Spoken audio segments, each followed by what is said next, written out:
Ilang lugar sa Kamanava binaha dahil sa malakas na ulan at alamin natin ang update na yan galing kay RH23 Edwin Duque. Edwin.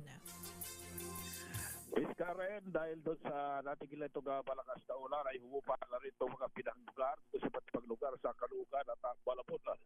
Mabilis na bumaba itong tubig baha sa bahagi ng P. Aquino. Malapit lamang ito sa City Hall ng Malabon, sa bahagi ng Catpon, Aranteres naman sa Tinajeros, Malabon, sa Maysilo at sa bahagi ng Pangulo Ronda.